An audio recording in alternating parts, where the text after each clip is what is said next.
Well, good evening. Yeah, move on over. Oh, Barb's gonna. Oh, do and it. Barb's Perfect. I gonna got it. Barb's All gonna right. help move the names. Perfect. Awesome. Nah, you know, This will be she's our. bridged. Okay. Right, you don't know, I didn't bathe. Okay. Fair enough. Yeah. Move over, Sue. Okay. Cool. Well, good evening. I'm going to call the meeting, this meeting of BPAC to order. So this is the Bicycle and Pedestrian Advisory Commission for the City of Urbana, and we're back in our normal meeting room this month. Last month, a few of us remember we were upstairs for the election.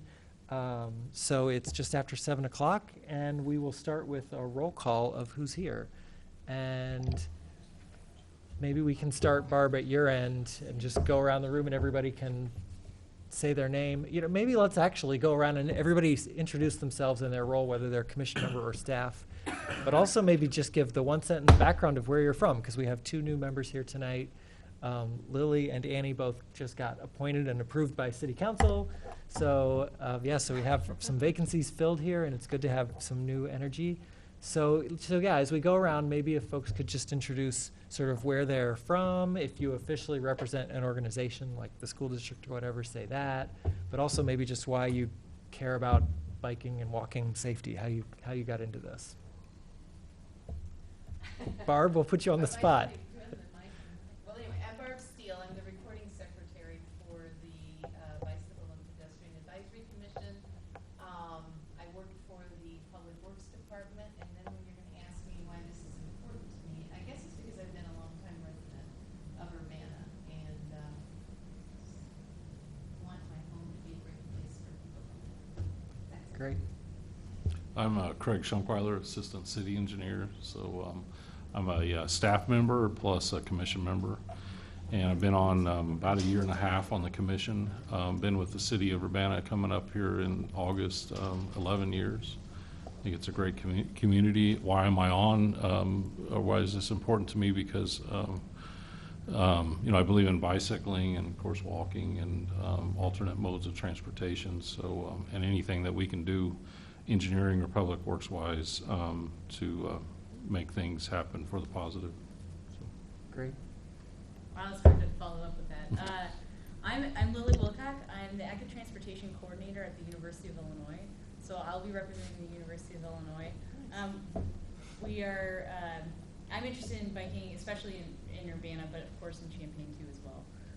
I grew up in this community, and I actually grew up biking up and down these streets, and so it means a lot to me to help participate and make sure that this is a great community going forward to fix some of the problems and go forward and have a great place for future generations. I'm Jeff Marino. I'm a resident of the City of Urbana. I will say my day job, I work for the City of Champaign in the planning department. So it is a little odd because 90% of my day I focus on issues in Champaign. However, since I'm a resident of Urbana, this was a great opportunity for me to give back to the community that I live in. And I've always enjoyed cycling and grew up doing it recreationally, and all the other benefits, health and transportation. And so this was a great fit because I wanted to be on a commission, and I enjoy cycling, so this was a great commission for me to be on. Great. I'm Audrey Ishii, and I'm actually here more as a representative for the pedestrian and running community. I'm not real fond of the word pedestrian. I wish it was like walker or something. It's just, head doesn't have a lot of motion in there. But yeah, so it's we haven't focused as much on walking. I think there's a move to get into being recognized as a walk-friendly. I'm not sure what it's called. A walk-friendly. Walk-friendly community. Yeah. Yeah. Because there are a lot of issues that people don't understand from the viewpoint of walkers and runners too, how disconcerting the sidewalks can be and so on. And I know Cynthia's focused a lot on the snow removal topic, whereas I've also focused on the problem that you end up having to use the street, and the street needs to be a complete street and actually available for the vulnerable user too at times. I'm Cynthia Hoyle. I live in Urbana, and I am involved in a variety of different ways. I have been a bicyclist for a long time, and I work with the transit district working on bicycle and pedestrian access issues.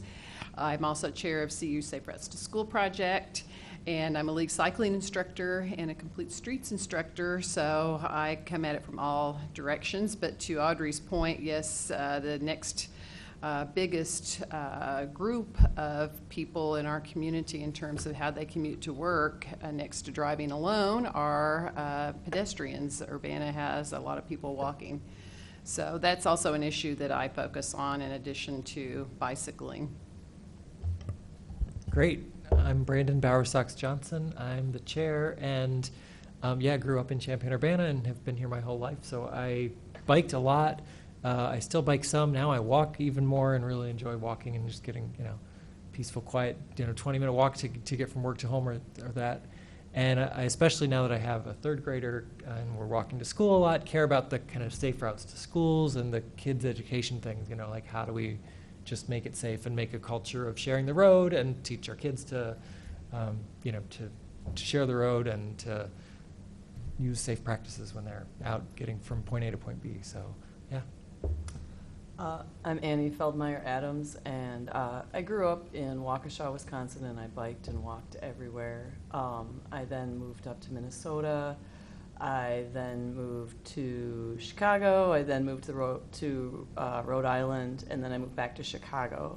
And I moved down here, and my husband had a job at the university, and so I moved down here. Though I was very, I didn't know. I was like, I didn't want to move to a place where I couldn't bike or walk, and I was pretty convinced everything outside of a major urban city was going to be like that. And when I came down here, I was stunned at the ability to bike and walk, and I just fell in love. And so we bought a house, and the walk score is pretty high.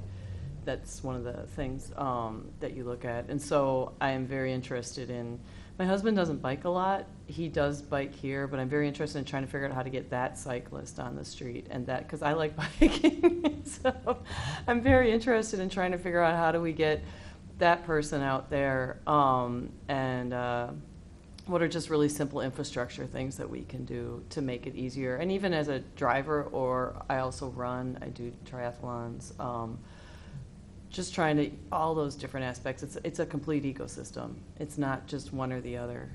You got to have all of it work together, because even as a driver, you don't want to be dealing with unsafe situations where, there's an infrastructure, there's like a corner up here on Vine that I'm always like, oh Lord.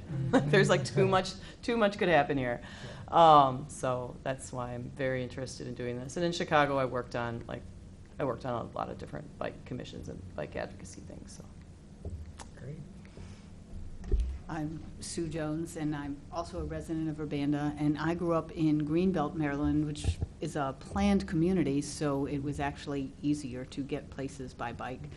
And so I kind of grew up with that culture, and I was delighted that there was some of that here, and there's more now that I've been here for a while.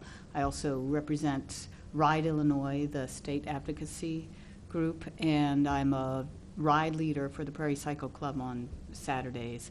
And I do a lot of talking with people like your husband that kind of bike a little bit and are worried about all and sundry things. Very good. Okay.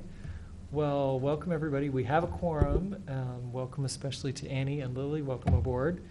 And so we will dive into tonight's agenda. So approval of the agenda, I think the agenda as sent out was good, so if somebody wants to make a motion to approve it, then we will proceed with our plan. I move that we approve the agenda. Okay. Second. Okay, a motion by Audrey and second by Cynthia. All in favor say aye. Okay. Anyone opposed? Okay, we will proceed with the agenda as it was distributed then. Next, about minutes from the previous meeting. I know there were draft minutes that were sent around from our March meeting, and I hope that folks got a chance to look them over. Are there any corrections or issues with the minutes? Or a motion to approve them? I I move that we approve the minutes from the last meeting. Okay, great. A motion by Jeff. I second that. Great, seconded by Lily. Any final comments, corrections? All in favor of approving the minutes, please say aye. Aye. Anyone opposed? Okay, thanks.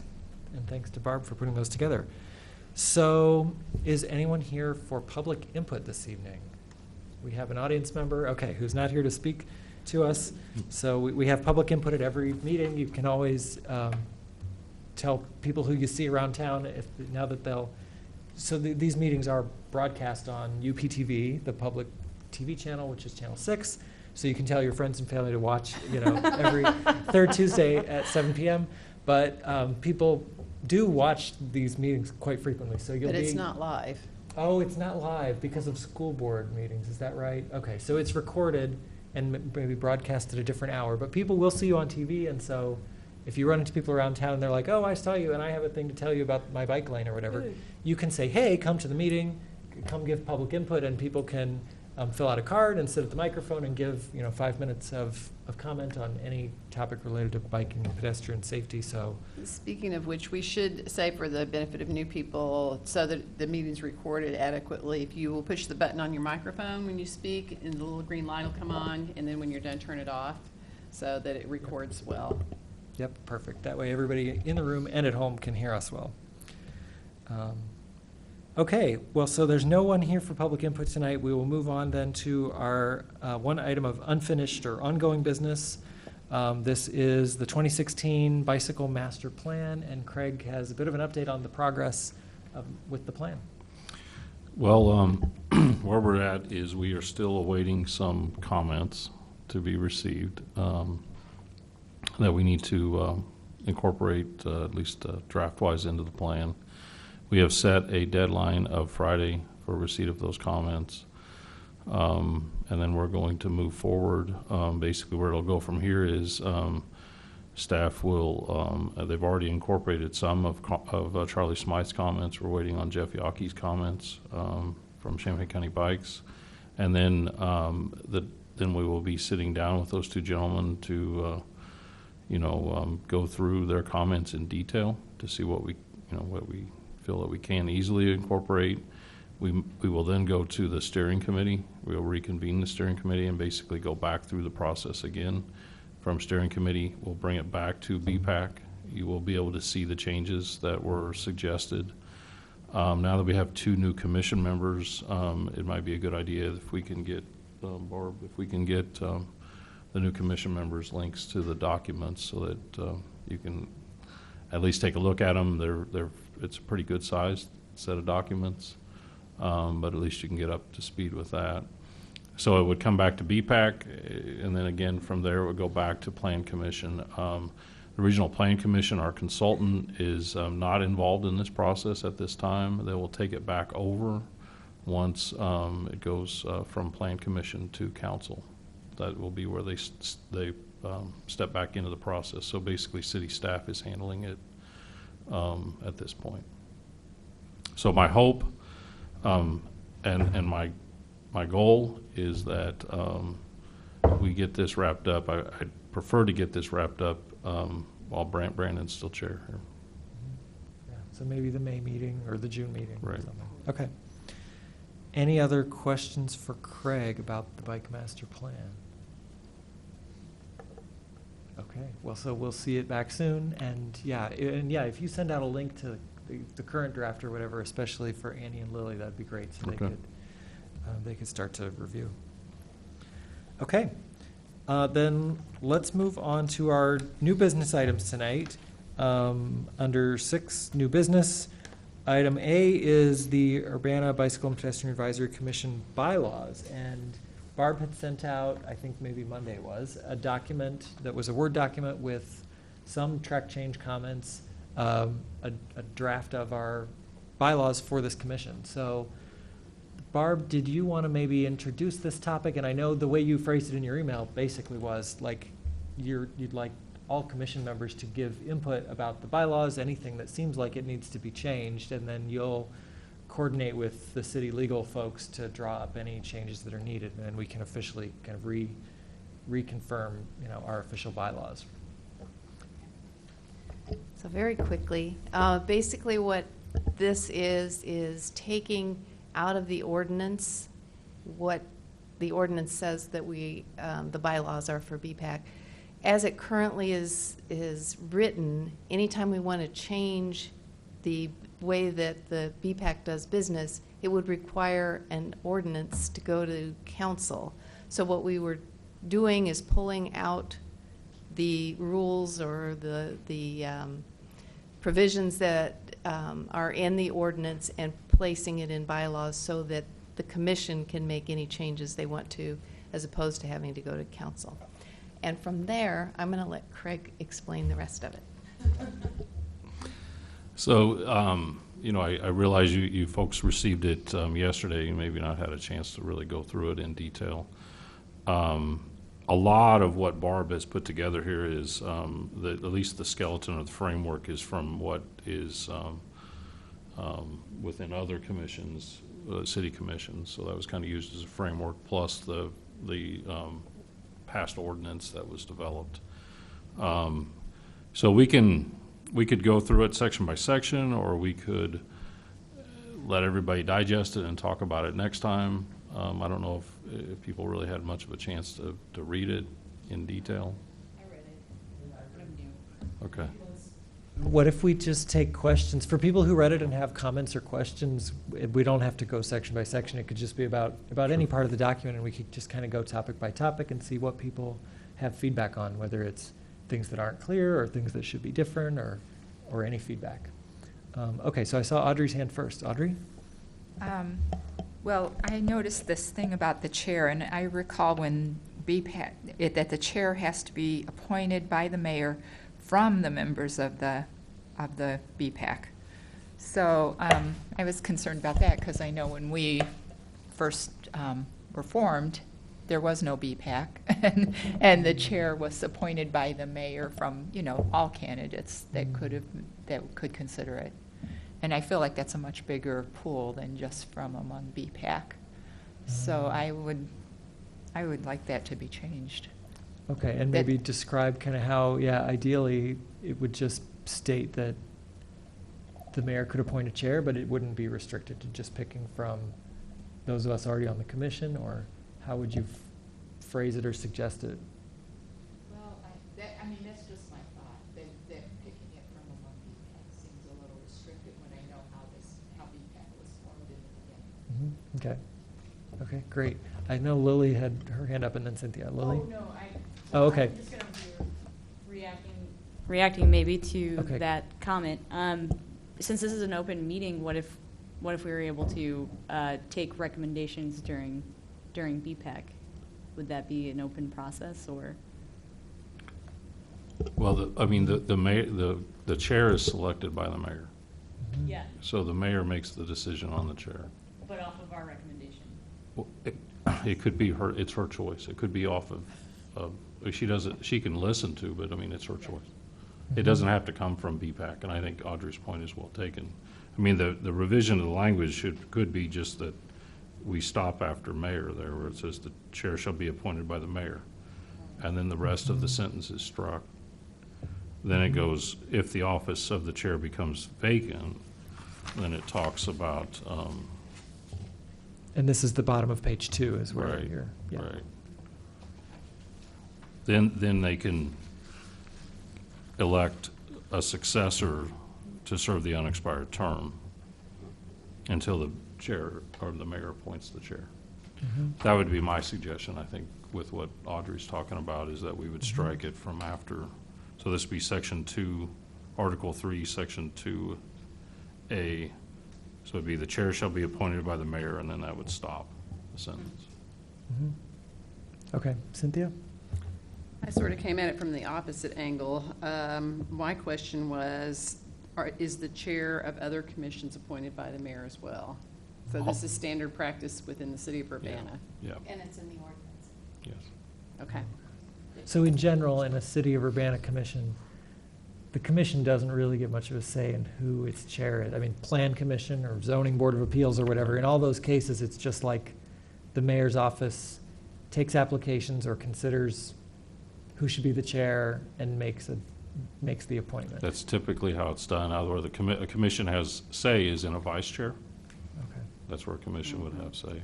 Yeah, I Okay. was sort of surprised by that, given Urbana's focus on egalitarian governance, that commissions don't select their own chair. So that's why I asked that question, because I was actually very surprised to read that and remember that we don't really have a say in who's the chair. Mhm.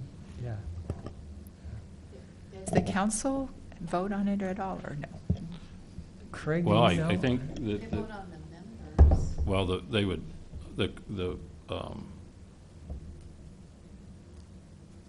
if the mayor made a appointment, council would have to vote on the appointment. Yeah. Mhm. Yeah. Yeah. I think that's the system for most Yeah. commissions. The question here, particularly in Brandon's situation, is what we don't know is if it's filling an unexpired term or if it's a new term. Right. But that's the mayor's provision there, how she wants to handle Right. that. Cynthia? And I noted that there was a question in here that I was confused about, that in terms of our voting, the majority vote, it was on page 2, it's items, section 2A. Mhm. And so, in reading through the bylaws, my understanding was that we needed a quorum to vote, and so I was a little confused by the question. It seemed to me that if you have a majority of who is there, that's also a majority of the quorum. Did you want to comment on that? Is that the one that has the SB1 on it? Yeah, yep. The reason that I was wondering about that is that this doesn't necessarily mean that it's at the meeting. So that's why I was wondering, does it require a quorum or does it require a majority of the quorum? So if it is something that's here at the meeting, it would seem to me that it would be the majority, if you have a quorum here, that it would be the majority of the quorum, which would be, can't do math here, 4 people would have to approve it. Because a quorum for our commission is 6, so a majority of the quorum would be 4 people. Mhm. Or does it mean that it actually requires 6 people to say, yes, this should be on the agenda? So that was the reason that that's my note there, that I was not sure. So, Yeah. And does anyone have any strong feelings one way or another? Well, I think if we're voting, that means we're at a meeting. Do we have the ability to vote outside of a meeting?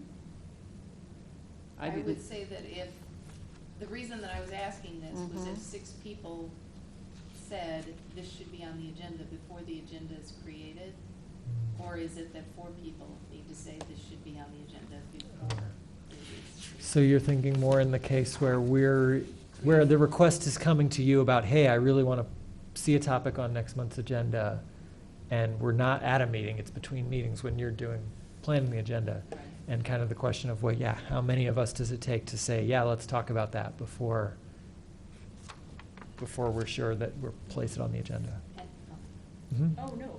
Lily? I just would like to say that I like it to be as open as possible to put items on the agenda. It doesn't mean that it has to be a lot of time given to it or necessarily, but if someone has something that they want to bring up, we should make that as easy as possible. Yeah.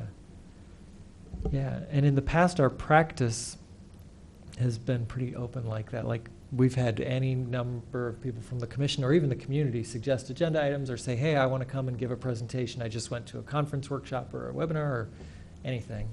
And usually they'll run that through staff and me as the chair, and we'll just decide, yeah, let's have them in for a presentation or whatever. So usually we don't even make sure that we have 4 people. Usually it's just if staff and the chair who are kind of putting together the agenda agree that it seems like a worthy topic, we'll list the topic. And so a lot of people have brought forth agenda items over the years.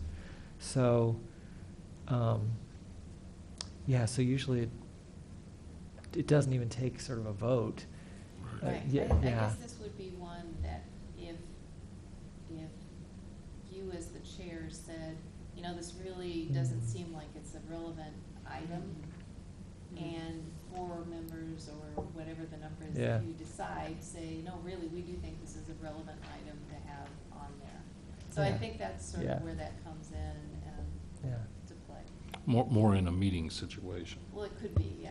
Yeah, I would think it would come up in a meeting, and then the rest of the bylaws would dictate Right. that. So I guess I don't see us having a vote be outside of a meeting on agenda items. Right, I would agree with you.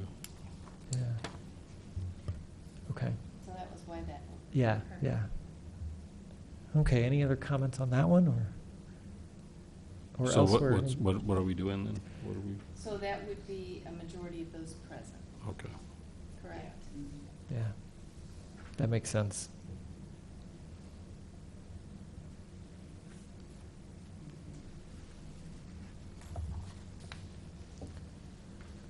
Okay, any other parts of these bylaws that people wanted to speak to?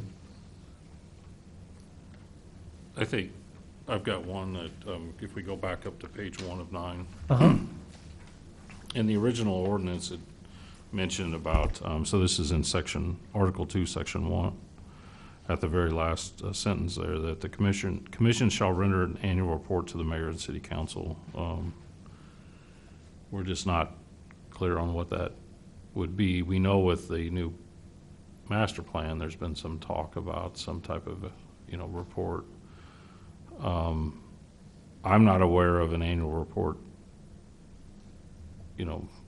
haven't been done. Are you?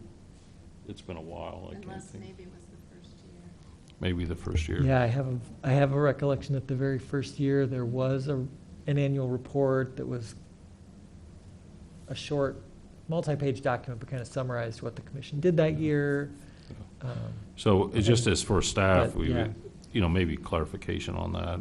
I think it's a good idea. Yeah, I think it is a good idea, and I mean, it does take some work to develop, but having the commission kind of annually come give a report to city council, have a few of the commission members, come to a city council meeting where there's a quick update on what the commission's been up to, and city council gets to spend a moment just getting in touch with what the commission does and what the commission's big priorities have been, is a good exercise to go through. So can we expand just to define a little bit what an annual report means? I mean, what are the, Yeah, maybe when, maybe saying maybe it's even an annual update to the mayor and city council rather than an annual report. So it seems less like just some document that we have to spend a bunch of time writing and collect dust on a shelf, but more of, we're going to come give an annual update to the city council where it might be a verbal presentation or a quick PowerPoint about what we've been up to, but where we get to share and hear feedback. And specifying a time of year that would happen every, sometime that's not so busy with budget and other items, whether it's February or something where people are mostly in town, but where the city council and the public works staff, you all get very busy during construction season in the summer. Right. So doing it right as you're trying to wrap up summer construction would not be good, but maybe some of the winter, fall, November or February, those sort of months are maybe good times, and if we just specify it, then it can become a habit. from Yeah. staff's perspective, we think February would. February the might be best, good? yeah. Okay, Cynthia, you had your hand up. Yeah, I think in terms of what we include in the report, I think just a bulleted summary of things that were accomplished, actions that were undertaken. I think, just a summary of what the business over the year was. And perhaps if we do it in February, that falls within the purview of input on the budget.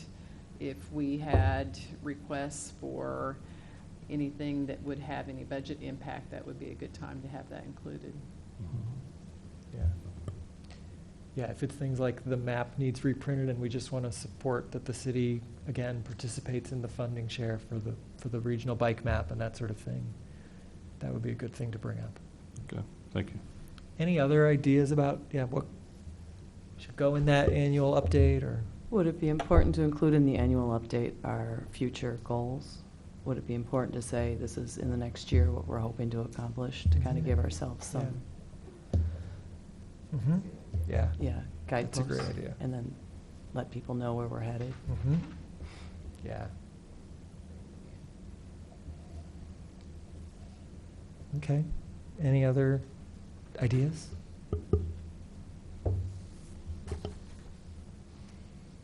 Okay. Any other pieces of the bylaws here that we should talk through tonight? Can I Yeah, just Jeff. ask, one thing that I guess I'm a little confused on, and I didn't see it mentioned in the bylaws, but Kevin Garcia has come to some of the meetings.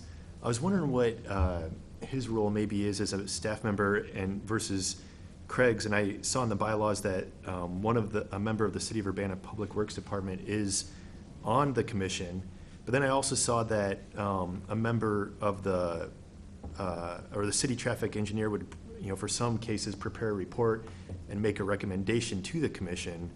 So I was wondering kind of how that broke down. I guess maybe it was a little odd that somebody on the commission was making a recommendation to everybody else on the commission when they were actually a voting member as well, because obviously they're going to vote inconsistent with their own recommendation, you would think. So I wasn't sure how that all kind of played out. If maybe Kevin was the staff member, but somebody, I guess, I haven't been here yet where we've actually had a case where there was a recommendation made on it, but I don't know if there was any thought in the bylaws about that. Yeah, I mean, I'll just answer from my perspective, and then Craig, you and Barb can chime in with what you know too. But yeah, a few years ago, it was decided that one of the seats on the commission would be for a Public Works member, and so Craig right now is that official Public Works person. So Craig actually gets a vote. And yeah, I don't know that you've ever voted against your own recommendation or whatever, but Craig gets a vote, and Barb is the recording secretary. Barb works in Public Works normally. And so the commission itself is officially staffed by Public Works, where Craig and Barb work. Kevin Garcia is from planning and comes sometimes and agrees to take responsibility for certain topics. So some things on the agenda, maybe if we're looking at a new subdivision or something, Kevin would lead the charge on that, or a bike parking revision, change in the rules. Kevin would come and present that topic and work on it. And so there's good collaboration, I think, between the Public Works staff and the planning staff, but officially the commission is staffed by Public Works. And yeah, to the issue of, does Craig ever, as a voting member, not vote for the recommendation maybe that Public Works staff brought forth, or that other folks that work in Public Works with Craig brought forth? I don't feel like we've ever had that kind of conflict situation, but yeah, we have, a staff member on the commission. And do the other commissions in Urbana have a staff member that, like the planning commission, one of the planners sits on the commission and votes? Good question. Yeah, we do. Yeah. I'm on the traffic commission too. Okay. I'm one of three members on the traffic commission, and yes, I'll give a report, and then we will make recommendations on those actions. Yes. Same as the police chief is on that commission. I Police guess chief also is- maybe the tree commission, the city forester sits I don't on. know about the tree I'm not commission. sure about that one. Yeah. But the Cynthia? traffic commission is primarily staff. We've got the police chief and Public Works and one other person. Council member. So that is not a, public body. I personally feel it would be less awkward to have the staff person be a non-voting member of the commission, but that would require an ordinance change, and it hasn't been an issue to date, so we haven't dealt with that. But I think it's an odd arrangement the way the body is construed. I think that we should have a staff person on, but I think that it would work a little more rationally with them being non-voting. Yeah. It has Yeah. been worth pursuing. Yeah. Audrey? Yeah, I'd say I agree with Cynthia that would avoid any strange situation of voting against one's own recommendation. And also, I did bring up, when the annual report, who drafts the annual report specifically? Who accepts direction from the commission to carry out something like that? Yeah.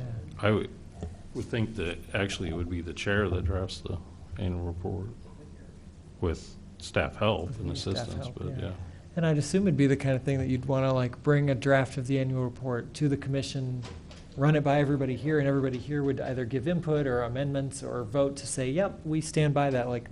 That does summarize our goals for the coming year, or what we achieved in the past year, And so the commission would vote and say, yep, we approve that to be our annual update or whatever, and then a few of the members who were interested would go off to the city council meeting where it was being presented and give the quick update. Lily? Would this also, do you think it might also be awkward if someone from the University of Illinois is also voting, as a voting member? Maybe a little less awkward, yeah, Okay. because we have like Following a school organizations. district, a school district rep and a university rep and a park district rep, and so Yeah. it, city commission, not a university. yeah. So you wouldn't Gotcha. probably ever be in the position of like coming and bringing a recommendation to the commission and then also having to vote on it. So it might be a little less of the awkwardness, but I agree kind of with what Cynthia said. Like, we've never really faced a situation where it has been awkward, so we haven't had to spend time worrying about it, but, Cool. yeah.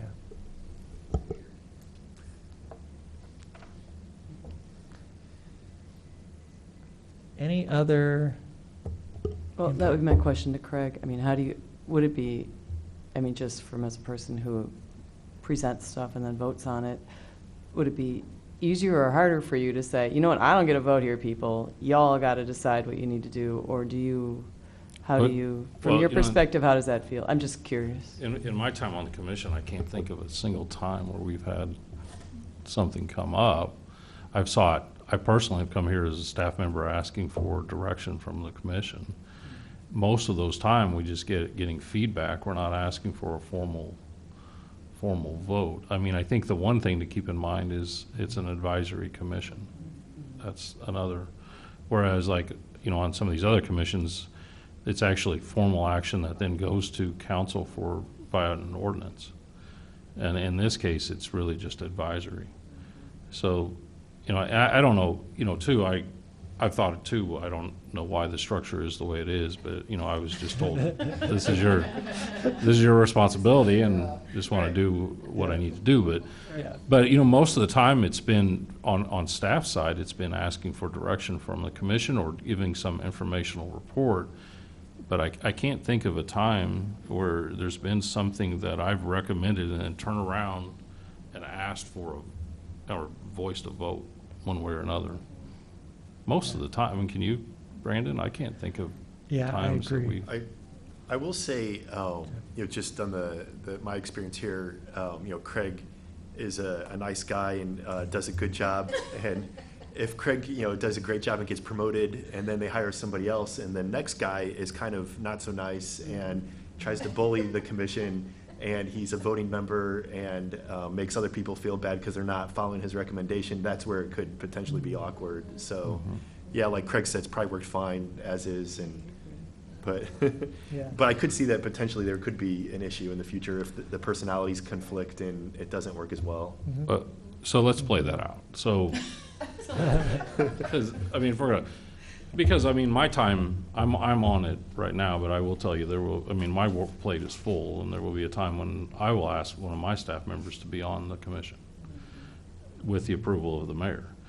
But, of course, they've got to report to me, so if you've got a problem, you can call me up. But let's say that we did have a staff member that was out of line bullying the commission. We ultimately report to the mayor, right? So, the chair could always go to the mayor and say, Craig's out of line. He needs to be reined in. I'm not sure why the structure is what it is, but it sounds like it's more of that's more of a structure that needs to be taken up maybe with the mayor. I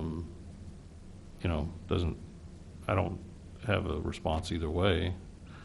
I do go back to the fact that it's an advisory commission, and very rarely do we ever take anything as far as action, then there's to turn around. And along those lines, we haven't had, I guess, any items where we've had to follow Robert's Rules of Order, because that's where, if somebody wouldn't close the public hearing because they keep talking until they can convince everybody else in the commission to vote with them, that's potentially, but you're absolutely right. We haven't had an issue like that yet, so may not be an issue. Right, and then we could always come back and amend the bylaws. That's the nice thing of what we're doing here is pulling it out. We can amend the bylaws if, we can particularly put my name in if you want and say Craig needs to rein himself in, after 5 minutes, but whatever.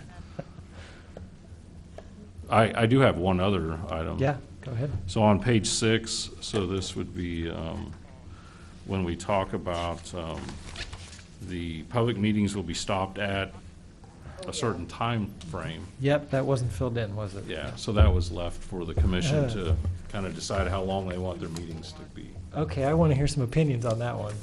I suggest 10 PM. We've always pretty much stopped at 9, yeah. We've been, Yeah, I mean,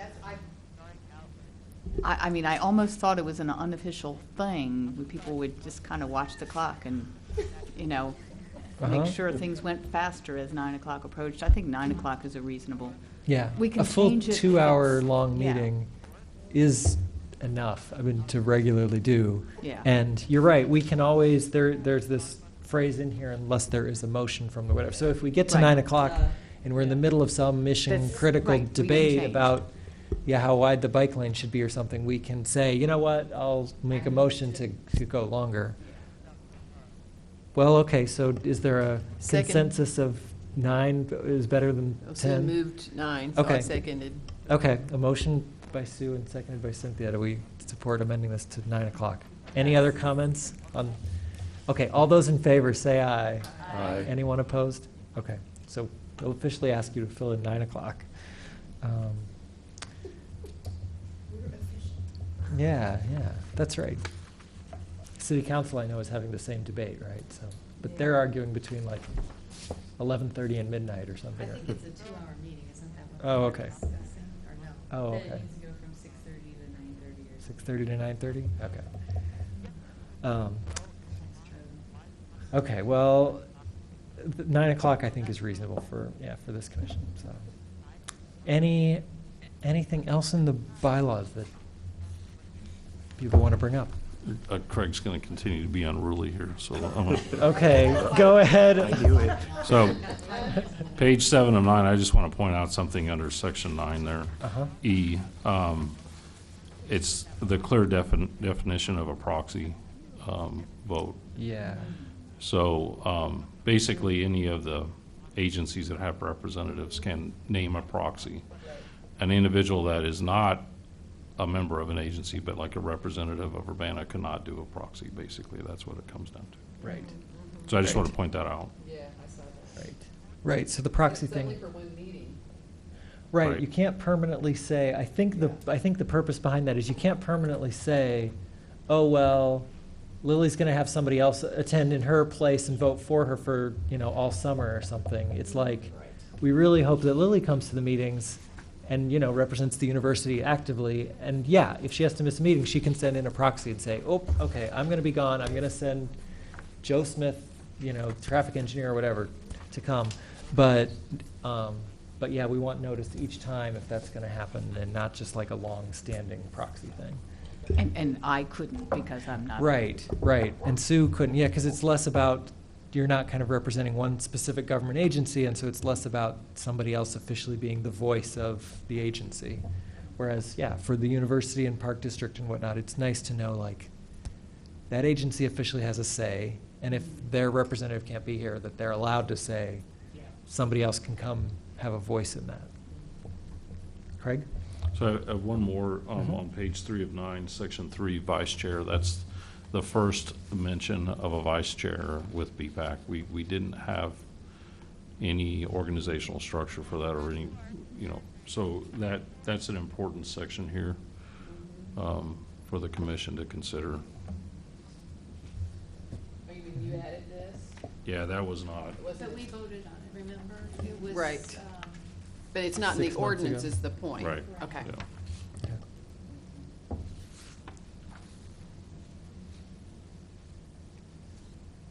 Yeah, I thought the vice chair wording here made sense. Audrey, did you have your hand up? No. Oh, okay. And then lastly, the public input portion, that was actually taken from the previous public input bylaws that we. So that's like the top of page 5. Yeah. Yeah, so it is a little lengthy, but it does give quite a few rules for, and it is important. Yeah, I think other commissions have experienced it's like it doesn't matter until all of a sudden it matters. When when the room is full of 50 people all clamoring to be heard, and then you have to make these tough decisions of like, oh, well, do I give everybody 5 minutes, or do I cut everybody back to 3 minutes? Or so having just some basic rules in place before that even happens is helpful. Audrey?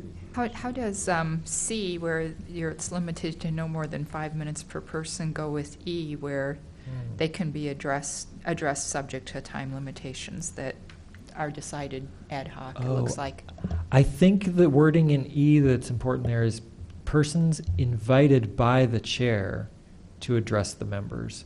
So E is more about if we ask someone, if we ask Ed Barsati, for example, from the statewide Ride, Illinois, if we ask Ed Barsati, hey, Ed, please come to our meeting and give us a presentation on the latest in Hawk rapid flashing beacons or something, you know. If we ask somebody to come and speak, then we can set the time limit, is kind of what that means. That when we set the agenda out, the majority of us, or the chair, when they ask them to come, can prescribe the time limit and say, look, we're going to let this presentation go for 20 minutes. Whereas in C, that's more about anybody who just walks in the room during public input and their time limit. I think it's trying to differentiate. I will say I've seen some public meetings where a person was saying something really insightful, and then the chair invited them to go longer to elaborate on what they were saying. So that's another case where Okay. they were invited. I will Okay. also say in C, I noticed that each person is limited to 5 minutes, but then the total amount of public comment is not more than 2 hours. And we just set our meeting, the length of a standard meeting at 2 hours. I wonder if we want to either shorten that down to 1 hour or extend the length of our standard meeting to 3 hours or 2.5 hours or something. Or That's if a everybody's good- comfortable having the entire meeting being public comment, we just stick with it. Well, if we had an issue where we would actually want to have 2 hours of public comment, that would be the same meeting where we would vote to extend the time. Yeah. So, So maybe it's okay. you know, so there Yeah. is a provision for, Yeah. Yeah, it's up to you all. What do you think? It could work that way, that, yeah, if it really has 2 hours of public comment, we can decide. It's discretion of the group. Okay. Okay, yeah, if everybody's comfortable with that. Good point. Okay, anything else?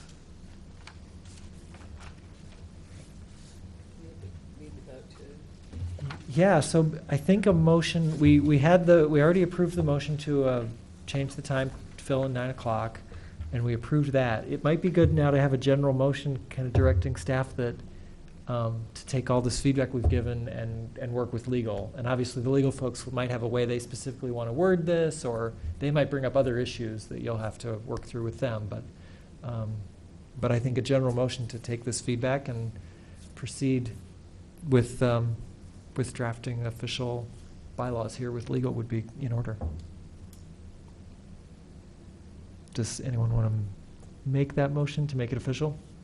Sure, so I'd like to make a motion that we ask staff to come back with a final draft of the bylaws for approval. Okay. I'll second that motion. Okay, a motion by Cynthia and second by Sue. Any final thoughts before we vote? Okay, then all in favor of that motion to send this on, please signify by saying aye. Aye. Anyone opposed? Okay, thank you very much. Okay, so next up, item B under new business tonight is about parking restrictions in bike lanes. And maybe, Craig, did you want to introduce this topic? Sure. A couple months ago, there was a brief discussion about whether or not there was any kind of prohibition of parking in bike lanes. Staff performed some research. We determined that there is not. Well, first off, there's not a state law saying that, and there's no municipal ordinance stating that parking is prohibited in bike lanes. This item is just brought forth as a discussion item at this point. And I think I'll tell you about a couple of input we have from other staff and then turn it over to Lily, because I think she has some interest in that. Just a little background information. We contacted the Urbana Police Department, and we talked to them, one of their sergeants, is it, or lieutenant, about this issue. This gentleman felt that if there was a problem with delivery trucks parking in bike lanes, that it would be very difficult to enforce, given that the vehicle would only be parked there for a limited time, so for an officer to track them down to ticket would not be practical. So that if there was a problem with long-term parking, they would either be parking on a street where parking was allowed, or there would already be parking restrictions on the street. That was a comment there. Complaints, they recently, let's see, they had not received complaints about vehicle parking in bike lanes, and this staff member of the police department felt that parking restrictions in bike lanes would try to solve a problem that doesn't exist. Okay, so I'm just reading from staff. Yeah. The other one is from our parking enforcement people. On campus, parking enforcement staff see vehicles parking in bike lanes and ask drivers to move. They may have issued 1 or 2 tickets, but it is when the vehicles have not moved that's a problem. Citation is for parking in a prohibited area, since a bicycle lane is not a designated parking area. Complaints, they said that in general they probably receive about 5 calls a year regarding vehicles parked in bike lanes on campus, and it's probably weekly though. Okay. General areas where complaints have been reported recently, there was one recent in the 700 block of East Washington and near Wiley School. Campus areas is where the complaints are mostly at, in Illinois, Goodwin, and over at the Levis Center. It was felt that basically it could be very difficult to issue tickets because the vehicle may end up moving by the time the parking enforcement gets there. They could respond on a complaint basis. From staff's perspective too, if there was an ongoing problem, there could be an ordinance brought forth to the Traffic Commission and then ultimately council to restrict parking on a street. That could be addressed too on a case-by-case basis. So that's just some background information. I think Lily has a few things that she'd want to share. Yeah, so I definitely wanted to talk about this today. It's a huge problem in the university district, especially. It's something that we see regularly at Transportation Demand Management. I do not think, I believe that those numbers are right as far as actual complaints.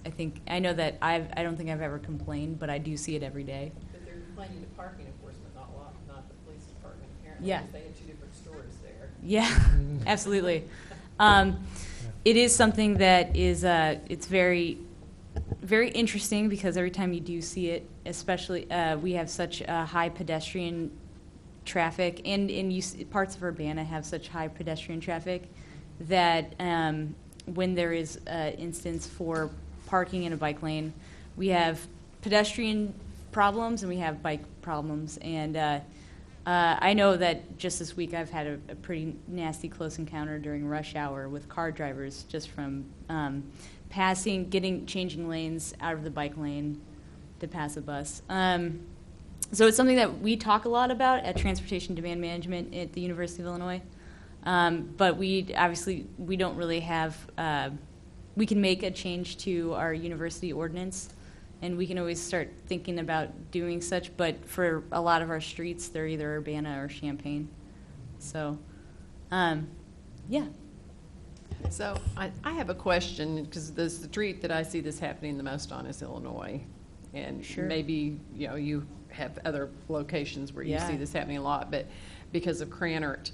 And so one of the questions that I had is, couldn't they be required to move around to the corner so that they're parking on the other street? And now I can't remember which one it is the north-south street to the east. Goodwin.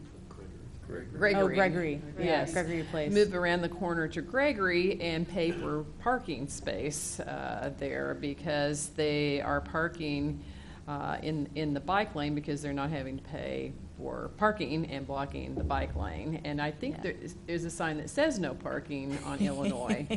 So it sounds to me like we could enforce, because there are often buses and trucks sitting in that bike lane, and it's not for 15 minutes. Yeah. And also you all sent us those great links to those great PR pieces that we could start raising awareness about not parking in those spaces as well. But it seems like maybe we have some tools in place already that we could use that we are not using, but Absolutely. please tell us if you think Yeah, so we otherwise. get our own form of complaints too at transportation. Anytime that there's a bike, I get bike@illinois.edu emails, and I get the complaints and campus feedback. So what's interesting is that we actually get the other side of. I have a whole list of other places that I regularly hear people gripe about, especially around where we see visiting schools just park their bus for hours, and they use. What's weird is that they use the bike lane as legitimate parking spot. No flashers, no nothing. It's just. This is where it's parking. And sometimes they're right outside of, like the Armory is right across the street from housing. So it gets a little confusing, and a lot of folks who are commuting via car are now in conflict with the bicyclists who are trying to get around.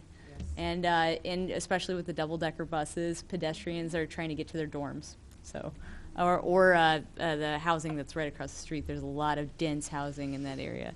So we're seeing a lot of these problems, and it's something that people have griped a lot about on campus as far as staff is concerned, just because there's too many close calls to feel comfortable. And the biggest thing that we'd like to see is just for all of us to be pursuing ways that we can prevent something bad from happening before it happens, as opposed to react to something really terrible happening. So here's a question. I mean, a lot of the streets, at least the ones on the Urbana side you mentioned, I think are all city streets. I think Gregory Yeah, and that- Illinois. Everything are- except for Gregory Place. Gregory Place is Okay. a University Street, but that's obviously not a problem. It is a bike-friendly street per se, but there's no sheriff's or bike lane. And I think that street had more to do with the construction that had happened there. But those two streets that you were talking about around Craner, all of that's Urbana. Yeah.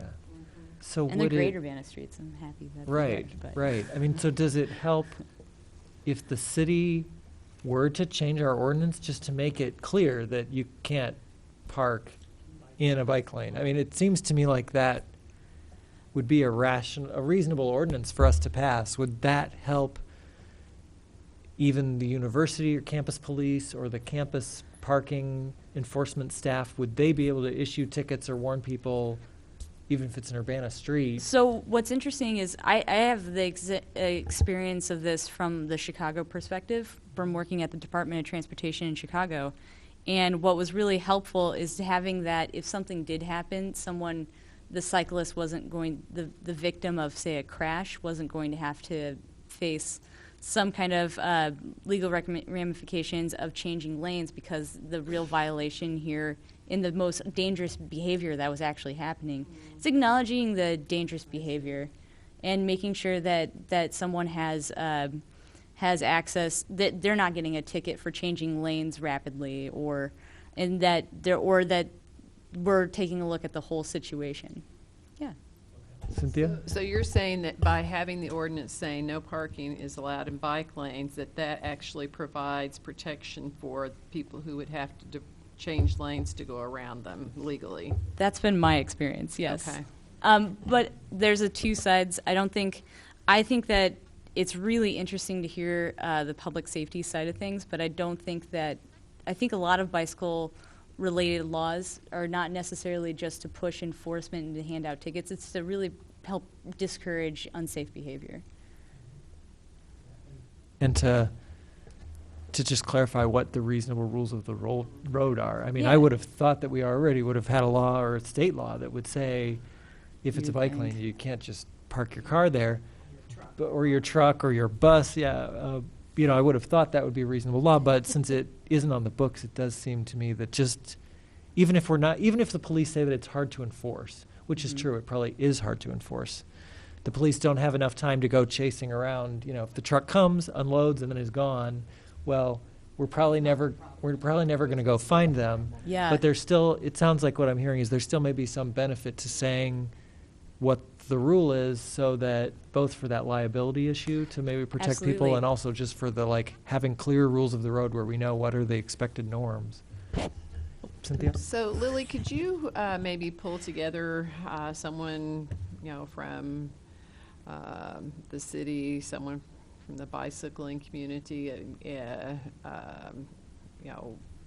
a group, and come back to us with some recommendations for things you think Absolutely. we could do? I think, Yeah. I know one of the communities I worked in part of my consulting work, they passed a no parking and bike lanes law, but they also created some stickers that bicyclists and others could put on a vehicle that was parked in a location like that, notifying them about this law as a way to help inform people, not just Yeah. through enforcement. Yeah. So that maybe there are some other ways we can also help spread the word, along with, I did like the cartoon approach too. Yeah, there's also a lot of, there's been much like they've done for like awareness of sexual harassment on the street. Cyclists in big cities have actually had social media campaigns of where they take pictures of cars parked in bike lanes, blur out the license plate and say, "You're doing it wrong," kind of funny things to kind of raise awareness that this is, it's not just inconvenient, it's really dangerous. And in higher, I think, especially in the higher pedestrian and bike traffic areas, which Urbana can have a lot of those, especially when we have festivals in the summer. It gets really, really dangerous really fast, and it's just to raise awareness for drivers. One thing I have seen done on campus by campus police, even though it's not a law, they will pull up behind a vehicle who is just parked in front of, either the business informational facility or Eikenberry, or if they're around the quad, and they'll just kind of turn on their lights and everything, and it'll get the person moving along, which has been really great. Actually, it's stopped a lot of really terrible situations from happening as you watch kind of, passing periods kind of unfold. But if we actually had something like that, not for them just to write a ticket, instead just for more officers to feel like they can turn on their lights and get people moving along. That's a really good suggestion. Craig, here's a question for you. Do you think, so if Lily does some more work and maybe comes back with a suggestion of some examples other cities do, or sample language or things, or target areas, that would be great. Yeah. Do you think that we, as a commission, can just proceed to work on this without the Urbana Police involved, or do you feel like we should keep the Urbana Police in the loop, or ask them to attend next time we're talking about, or maybe parking enforcement is more realistic? I mean, it sounds like they're saying, the police were at least saying they don't hear this a lot. Right. And we're saying, well, it does happen in some key spots, and maybe it's more heavy on campus, but what's the right way to keep them in the loop? I was just going to say that during the course of the day, most often when there's a parking issue, it would go to parking enforcement, not the police. Usually police aren't called in for parking issues until it's like the weekend or parking enforcement isn't there. So when the brunt of the complaints would be going to the parking enforcement. Yeah, okay, So I just wanted to clarify that. okay. I think to get buy-in, you're always best to get parking enforcement and police input. I think Lily's point about when you have say those buses parked there for long term, you might not be able. Maybe the issue isn't the short term; it's the long term, and then you have no really. There's no way to take care of that. This could possibly help with that. So, what could happen is maybe Lily pulls together with recommendations, it gets further discussed here. If there's a feeling then that you want staff to direct or come up with an ordinance at that point, we could then draft something up, get it reviewed. It would have to go to the Traffic Commission, actually, at that point. Prior to going to Traffic Commission, we always ask input from the various departments, too. Okay, that sounds great. I was going to say, one of the big things is education. Cyclists need to know who to call when this happens. So in Chicago, it's crazy dangerous, happens all the time. So people and the police had the same response that you had because they just weren't aware. They didn't know. So people just, 911, 911. I mean, it was just over and over and over again, and it was the only way to do it. So I think just educating, coming up with an action plan for cyclists so they know who to call, how to, take a picture of the license plate, just send it over, say this is what's happening. So at least the cyclist feels like they're doing something. And the big thing is again, like if I'm biking with someone like myself, I kind of know how to handle that. But if I'm with a less confident cyclist, it really makes them just say, let's just drive the damn car. Like this is too dangerous. I don't want to do this anymore. So that's another reason why you want to make sure that and people know. And I'd also like to add, I was driving with my parents this weekend, and they're in their 80s, and they're they were like, Annie, you're in the bike lane, and I'm like, no, these are share roads, and they had no idea, they were like, so I think, no one, in a lot of ways, like, I always, when people park in the bike lane, I just kind of always do like you might not know this, but please move, and people don't move. But at least you've done. At least you've politely spoken with the person. And they really, the next time, they'll be like, Yeah. oh, I don't want to be harassed. They Right. really are less likely to do it again. And that's interesting that it's not a law. I mean, I had no idea. I had no clue it wasn't a law. Yeah, I'm always in favor with just making it more uniform. So I am surprised that it's not a state law.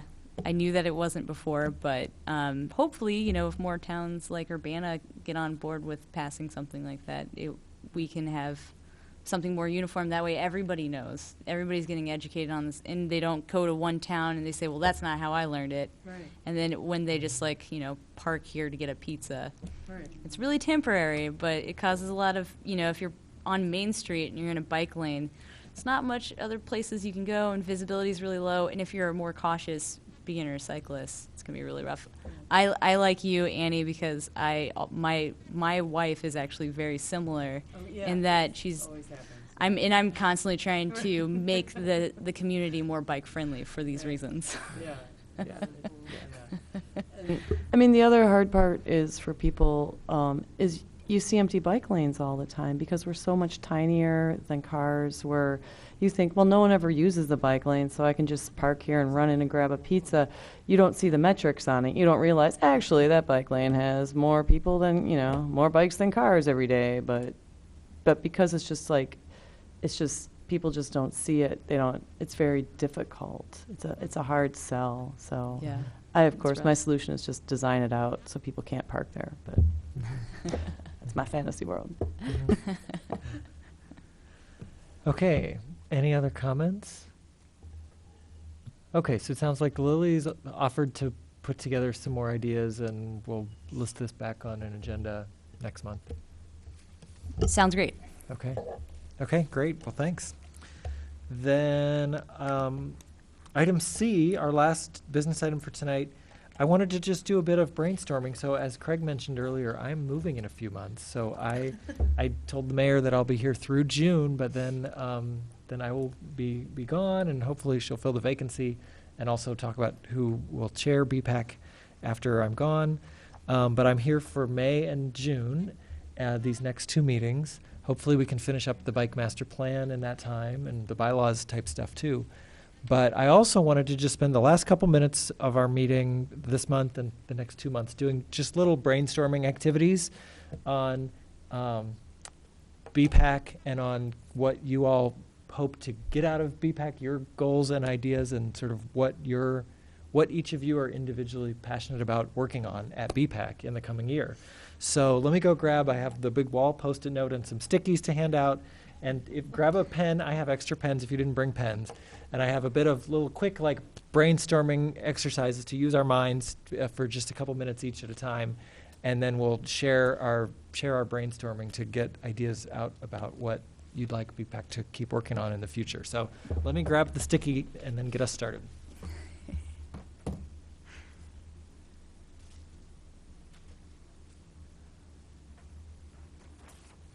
Okay, so if you all take a couple, of these sticky notes so that everybody has a little pad of yellow sticky notes. Basically, this will mean that, Barb, like you don't have to take copious notes of every word everybody says because we'll leave these ideas on stickies and be able to stick them on the wall and leave this with you. So I have 3 questions that I'm going to ask you to do some brainstorming on all 3 questions and just write your answers. And we'll do like 2 quiet minutes on each question so that you have a few quiet minutes to just brainstorm and write out a few sticky notes before we go around and make everybody share their ideas. So the first question, question number 1 of the 3 questions, is to brainstorm for 2 minutes here about topics, about what topics you, any feedback on the topics of BPAC. So either topics that you would hope we would cover, or feedback on topics that you don't think we should be covering that we are. Any kind of feedback about what topics, what content we're spending our time on here at BPAC. So I'll give you about 2 minutes.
Okay. Time's up on that one. So what I'd like us to do is, and maybe we'll put Sue on the spot and start at Sue's end and we can just kind of go down the line. But I'd like for everybody to just read off their ideas about any feedback on topics and content that we cover at the meeting.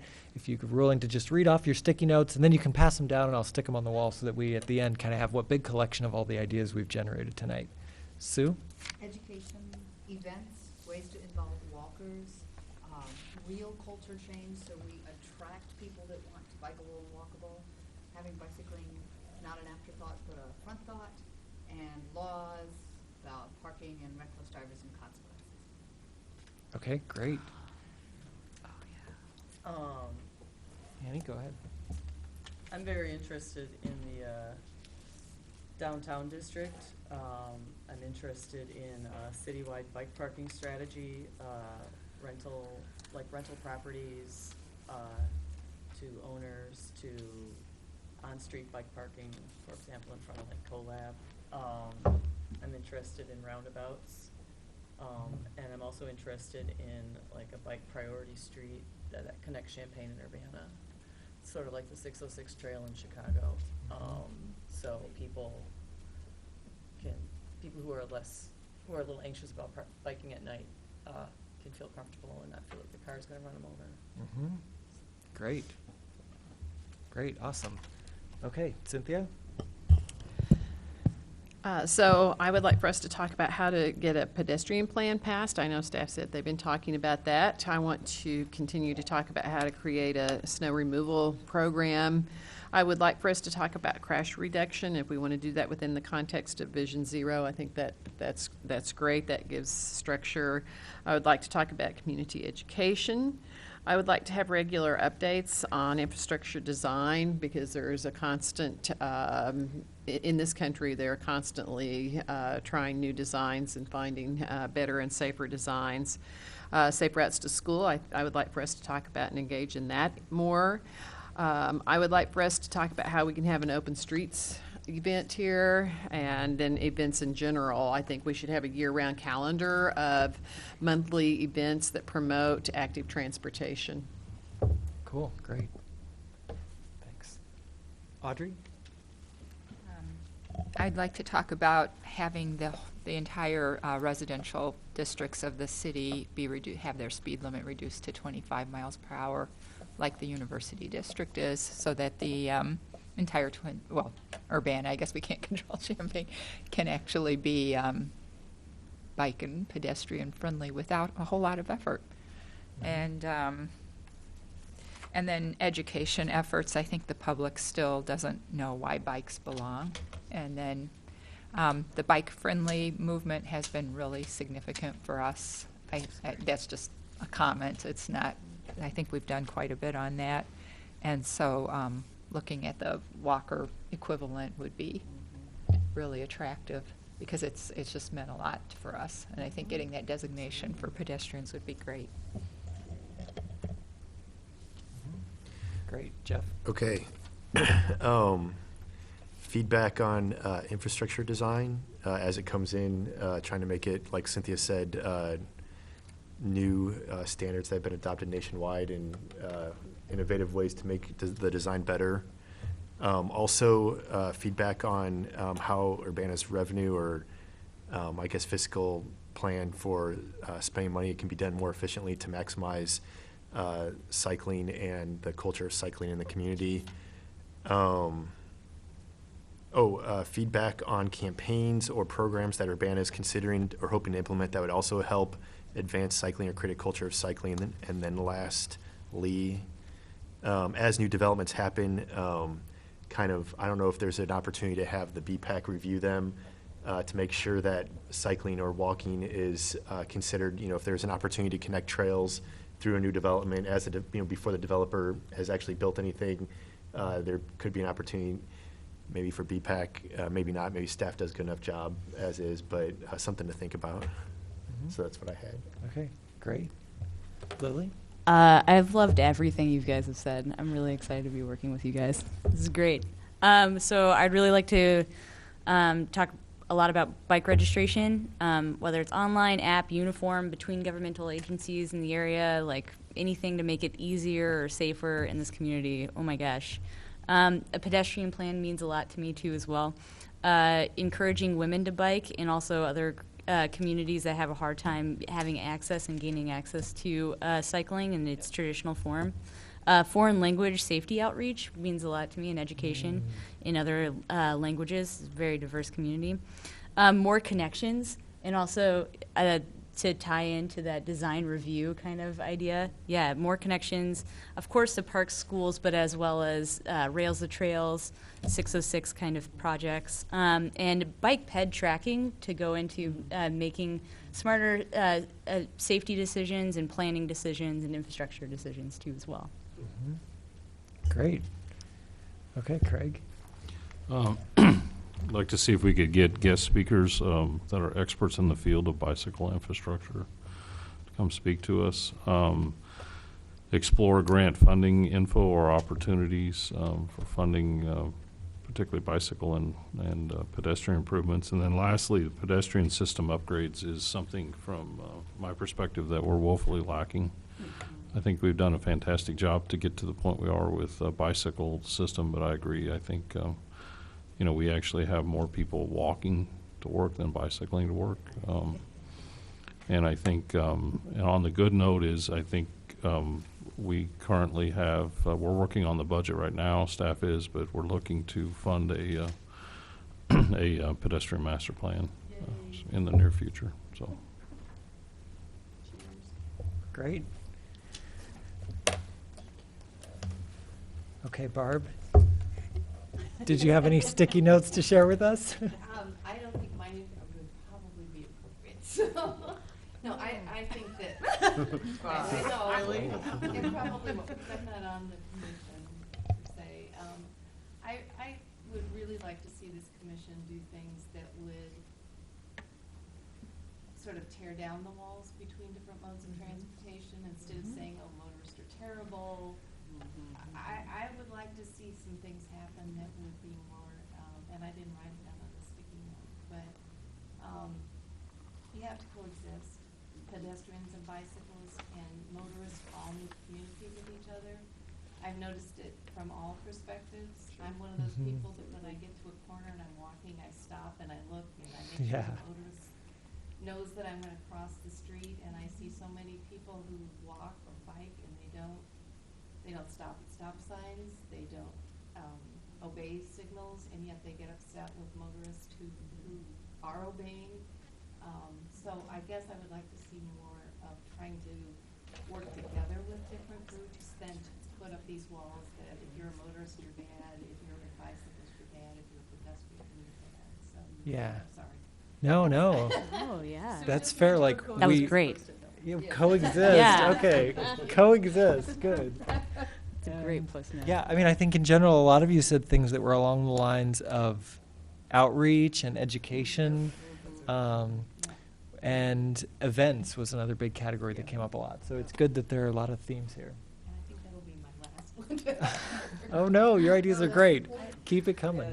Yeah. Cynthia? Really important, because we get insulated just talking to each other, and so it's important to get a novel view. Yeah, totally. Yeah, I was working in Grand Rapids on a community education campaign, and the group that took over the project from where we left off, I got to see a preview. They've created 2 commercials for the community that they're going to launch in May. And the premise is that it's a group therapy session, and it's for motorists and bicyclists so that they can learn how to get along. And it was very funny, and I thought it was very effective. So when they release that, I think it's paid for with public funds. It's a public product. I think we could we could certainly view it and talk about whether we want to try and use it here or have something similar here. Because I thought it was a really good piece of material. And one of the things we found in the survey that we did is that motorists are unaware that bicyclists have the right to use the road. And so that's the start often of issues with conflict. And so I think those are all pieces of information that people need in order for us to be able to share the road safely. Yeah. Lily? And the university is very interested in hosting that. If you ever want to have a motorist, bicyclist, talk it out session or motorist safety group therapy session. I'm kind of joking. I'm not really. We're very interested in it. Yeah. Cool. Okay, so question number 2 that I have for us all, okay, is just a bit about structure of the BPAC meetings and process. And so the question is, any feedback, positive or negative, on the structure or process of BPAC and our meetings? And again, I'll give everybody 2 minutes to come up with a couple ideas.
Okay, time is up.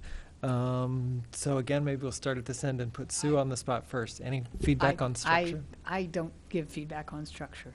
Anybody who knows me, that I don't do structure.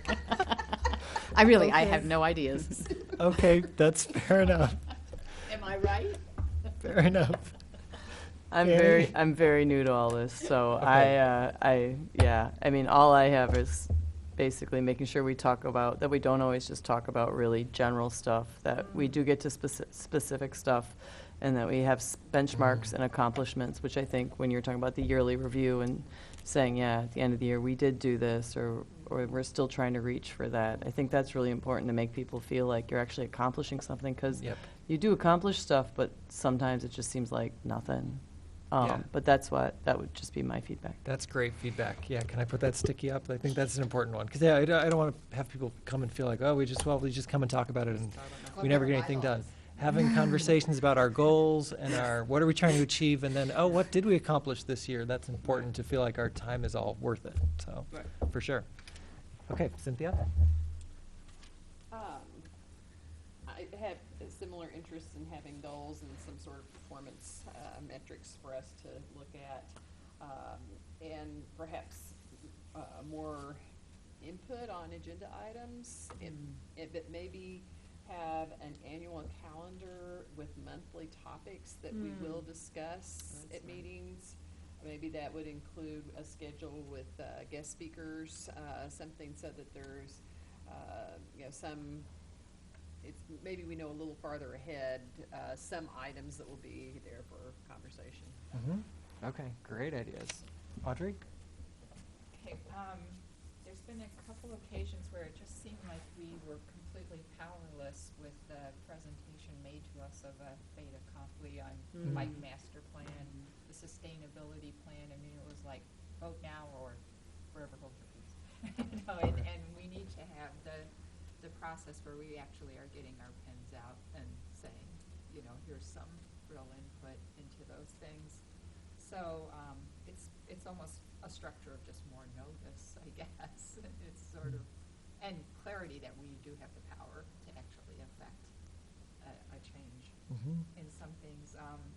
And along with that, I just don't know how we can get around this. It's almost like realizing that we can put in agenda items, and I know that calls for agenda items just get ignored because you see it once and you see it again and you don't pay any attention to it. We know that when Gary Seco was here, he threw agenda items in with real impact, like firecrackers into the group, including a huge one on roundabouts, which you were privileged to hear, but it'll be interesting to revisit that topic. Absolutely. Yeah, I'm in favor of that. So, it's one thing to say, oh, we can be empowered. We did have an example of Gary Seco who made a lot of efforts and managed to maybe get some changes into some of the infrastructure planning before it was too late. I know that was mentioned too, if we had a chance to see it before it's too late. That's another one that we often see after it's all done. And sorry, it'll cost several million to change that. Yeah. Right, okay. Yeah, having input at the right time, that's important. Jeff? Had, I guess, two things. I do like the format of the advisory commission. I like the opportunity to give comments on items that the public works department is bringing forward, and giving input on ways to improve them or changes that we can make. I guess the other thought that I had, and I don't know if it's how it would work, but kind of like along the lines of the giving feedback on things before it happens. At the planning commission level or even the city council level, there are public hearings potentially on things, and where the neighbors are invited to come and also speak to an item. I don't know if ever there's an item that we would have where the neighbors or the bicycle committee or the automobile driving committee would be invited to also come and speak to it, so that there's a balance of opinions, and that the end product is ultimately what the community wants to see. So that's my only thought is ways to incorporate the community more into this. Great. Lily? I really like that last comment. That was great. Yeah, I'm really new to this too as well, so I don't know what we could really do about it, but you know, subjects that really just pertain to us, like our bylaws. I know that the community member that was in the audience in the beginning of this meeting would have really loved this whole conversation that we're having now, but they weren't able to sit through the bylaw conversation. Right. And you know, who could blame them? But I will chastise them tomorrow about not being patient at all. But if there's any way that we could maybe engage the process more with things that just pertain to us and that we're really interested in, but maybe that doesn't affect the community as much. Maybe we'll be able to also reach out maybe more. I don't know. If there is something that can be done to that, I wish I had something more constructive to add to that.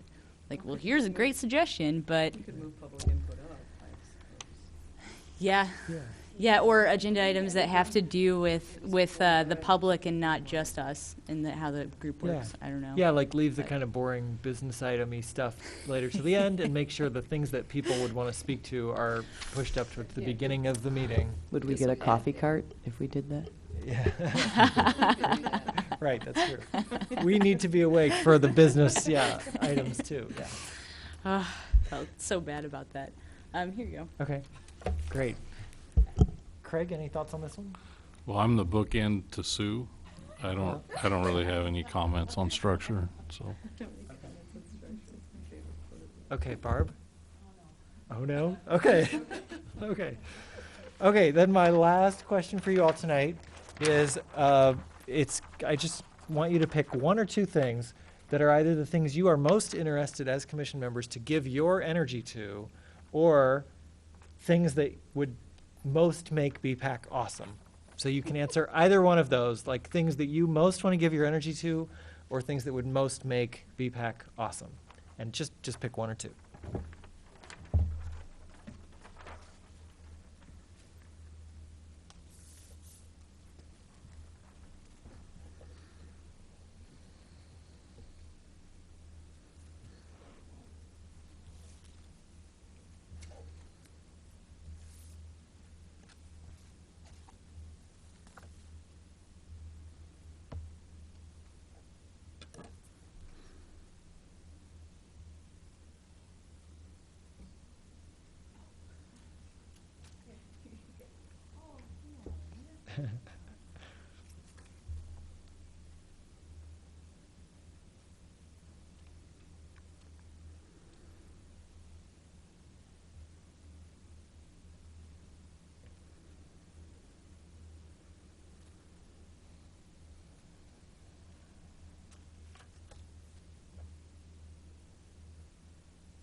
Thirty seconds.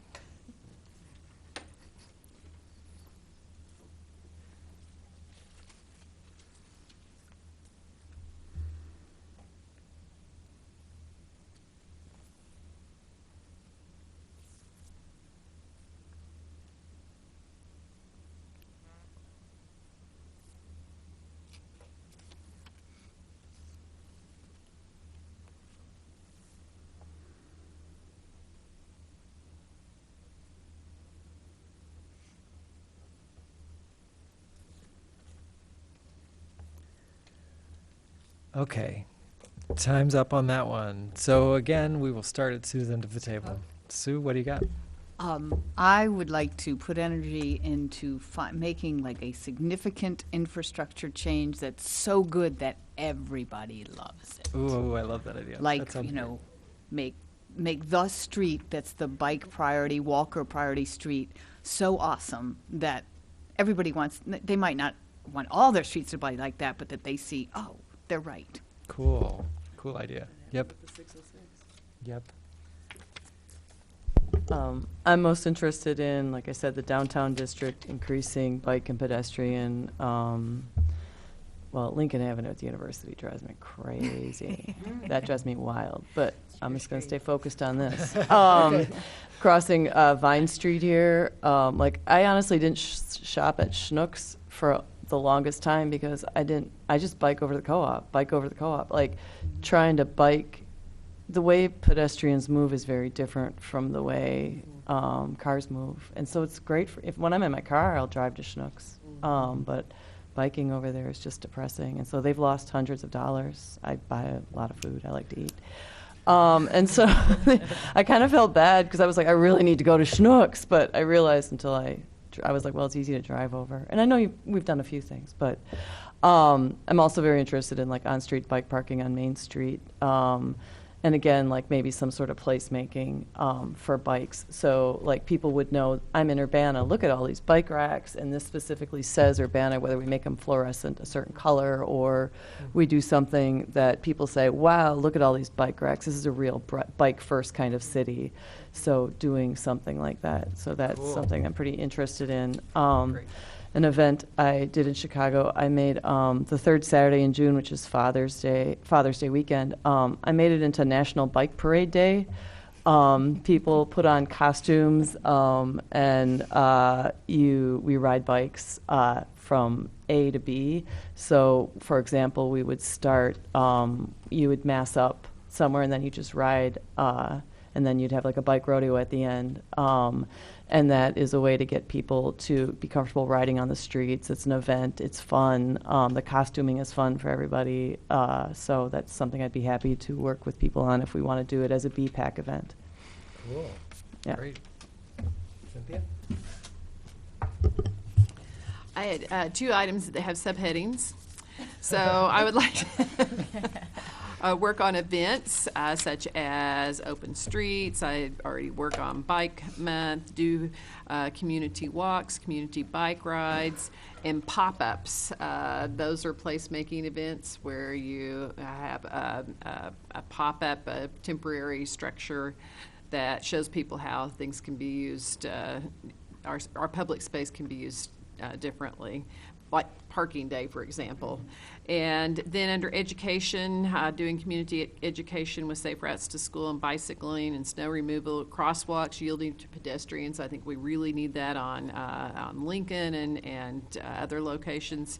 On health and the benefits of active transportation, I think those are things that we could perhaps engage the community more in providing information on.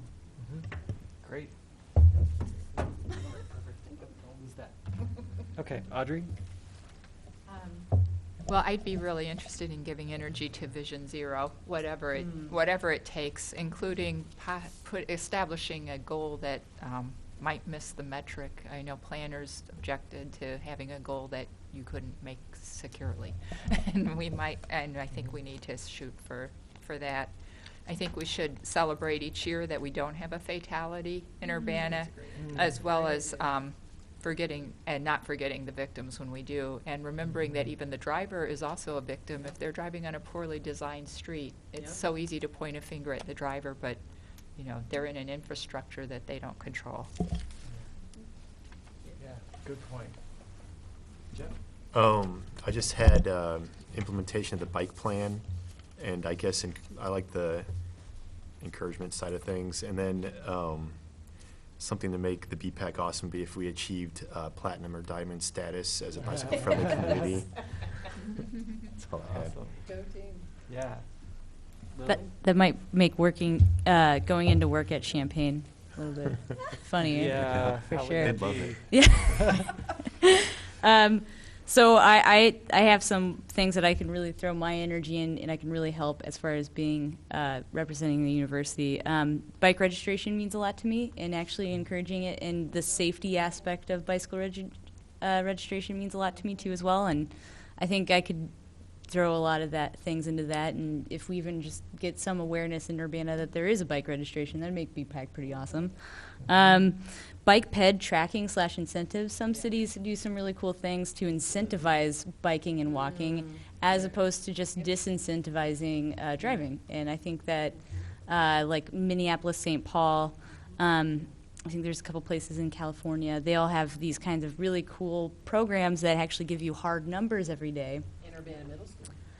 in Urbana Middle School. Thank you, Cynthia. Yes. That is so cool. That's very cool. But it actually really does encourage people, and it gives people a reason, especially if they're just always making excuses. Because I'm sure Annie can attest to this in Chicago. A lot of times in cycling advocacy groups, you just address excuses to not bike.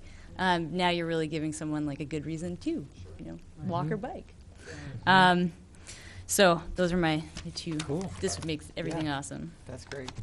Yeah, I'd like to add, I'm very much interested in commuter cycling and increasing commuter cycling in this community. I think it makes a huge, or walking or whatever, but it just makes a huge difference in your attitude. And so incentivizing it somehow, whether with just a counter, like Cynthia was saying, or with money. I mean, somehow, like we do with the bus passes right now.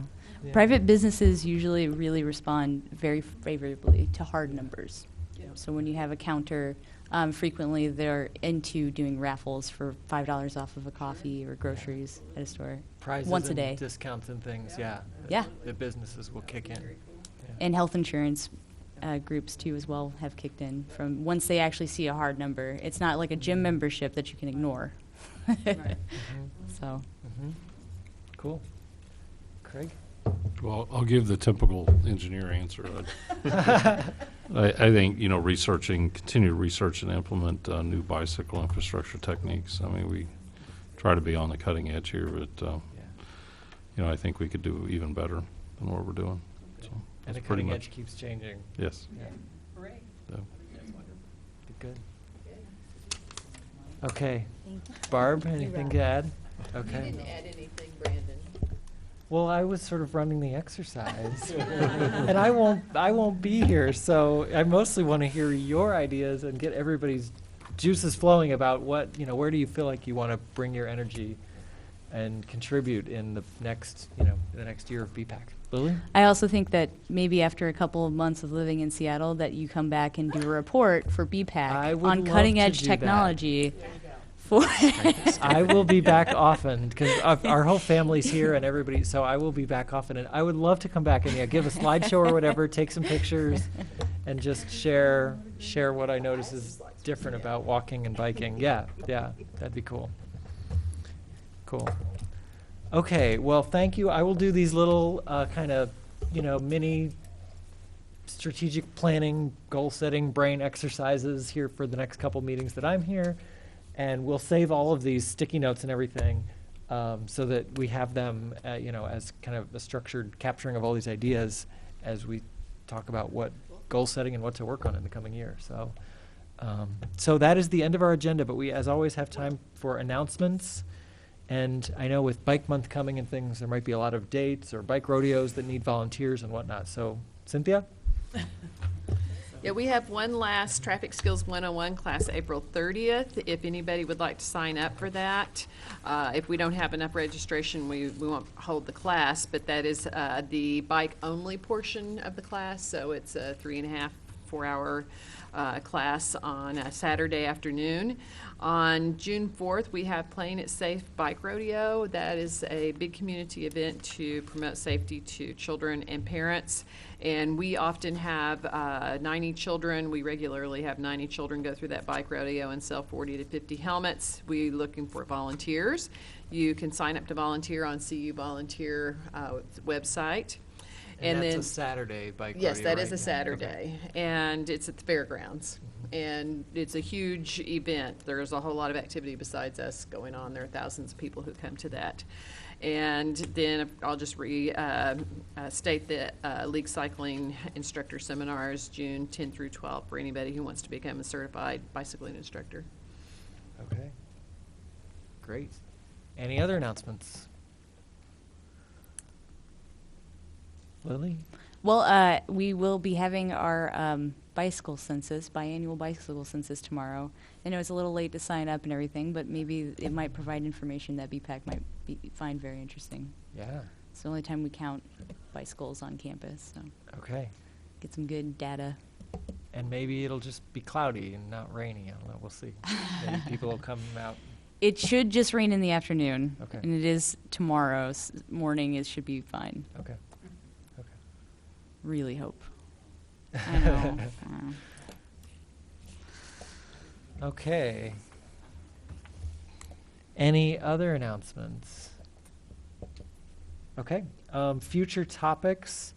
I think we had a bunch of ideas here during brainstorming of things we could work on, but is there anything else people wanted to just specifically request might come on the May agenda? Yeah, Lily. Hi, I would like to request bike registration, and I can report as to where the university is. Yeah. I've been working with some people through but I think that there's probably going to be some agreements that are going to be have to had between groups. But I've been working with lawyers at the University of Illinois, and I think we're ready to go forward to meet with cities. And so, if you like, I would like to maybe talk or discuss or tell you guys about what we're working on with bicycle registration. Yeah, a little presentation of bike registration Yeah, definitely do that. and how that's going would be great. And Lily, do you know Neutral Cycle's working? Yes, Okay. we're working, and I'm working with Neutral Cycle, and I can report back to where they are and also their reactions to. They're not going to come into our process. They want to develop this to sell to cities. So, but we're working with them. Yeah. Okay. Yeah. If you can kind of explain, what's happening in the different initiatives. Okay. Any other topics that should be back in May? I think it would be good for us to recognize and celebrate Bike Month Yeah. in our next meeting, so. Yeah, we should Think do about how to do something that. special for Bike Month. Mhm. And our meeting will be after the bike to work, day and week is all over. Yeah, any ideas? What should we? Bike to BPAC. Bike to BPAC? Okay, I have Charlie here in the audience has an idea. Yes, we will welcome an audience suggestion. Yeah, maybe I'd just give some updates. I was hoping Jeff would do it. We have a number of bike-related activities planned for Bike Month, including starting May 1st with a Pump You Up type event in a number of parks around town. That'll sort of be a pop-up event. We hope to work with Prairie Cycle Club to lead some rides and with some local bike shops to do some maintenance. Anyway, so that's in the works. We'll have a press release later this week, hopefully, on everything related to Bike Month. For those of you who don't know me, I'm Charlie Smythe, Urbana City Council, and an active member of both Prairie Cycle Club and Champaign County Bikes. Because of campus schedules and school schedules, we're doing Bike to Work Day much earlier than the National Bike to Work Day. So we'll use the first Tuesday in May as Bike to Work Day, the first Wednesday in May as Bike to School Day. But to keep it going, we're going to do pop-ups every Tuesday in May. So the second Tuesday in May is going to be a pop-up, probably a Bike from Work event in downtown. No, that's on campus at the Alma Mater. And that one's probably going to be more during the day or early afternoon. Early afternoon. Early afternoon. 3:30 Yeah, to Lily's going to 5:30. do that one. Okay. Then we're going to do a pop-up Bike from Work in downtown Champaign. And we're going to do one in downtown Urbana. That one will be at Sip Yard. That'll be the fourth Tuesday. And then the fifth Tuesday, since May has 5 Tuesdays, the fifth Tuesday will be some bicycling stuff and a bike movie at the Art. Oh, wow. In downtown Champaign, so sort of another pop-up, and I think we're showing the movie Bike versus cars. Bikes versus Cars. Yeah, thank you. Oh, cool. So there are a bunch of events like that, and some other events planned for some of the weekends in there. We will, of course, be doing our usual Bike to Market Saturdays as well. So what is the event planned on the Tuesday of our meeting in May? We would be the third Tuesday, the 17th of May. That would be Bike downtown Champaign, and it would be Barrel House. So that doesn't work for us. Oh, yes, it does. We could get You there. start there and then come over here, Well, maybe. I was wondering if maybe we could do something like, we could bike to dinner somewhere in Urbana and then bike over to BPAC, invite the public to join us or something like that. Yeah. Yeah. Would it be interesting for BPAC to make like a Facebook a event for BPAC's Bike to Work Month meeting or something? Yeah, we could put a Facebook event. and Facebook people event would- Yeah, up. people would know we're meeting and Yeah. I don't know if Post- people think that's interesting. post what the agenda is and share the agenda so people know we have a bike commission and just, yeah. Anybody want to volunteer to put it on Facebook?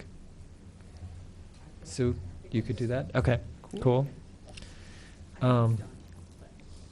I've got a group I post. Okay, Bike at Illinois will share that okay. cool. executive decision. And we can put it on the bike month schedule too, so, Okay. yeah. Okay.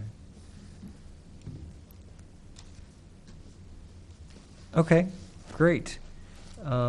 So yeah, that is the 17th is our May meeting.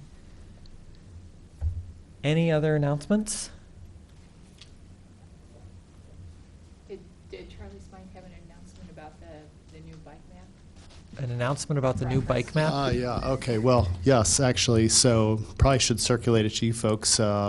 We are working on a revision to the existing, well, a corrections version of the existing bike map. Though, meeting with Jeff today, we talked about increasing the size, and which may change the schedule and some other things. So we're looking that over. Okay. But anyway, we are taking. I've met with the city engineers for the three entities, Savoy, Urbana, and Champaign. Got their input, so we'll have the new corrections in there. Would include some of the MCOR stuff in there in gray, and all the other different bike infrastructure that's gone on around town. So. Okay. We'll be doing at least 20,000 copies of that map. That's how we've been doing it per year. And then this will be the last one with the current sort of information there, and the fourth edition will be somebody else managing it, and hopefully some new ideas. Okay. And the electronic version, that sort of thing is always under request. Okay. Okay. Any other announcements? Okay, well then, hearing none, I will declare this meeting adjourned. Thanks, everybody, and good evening.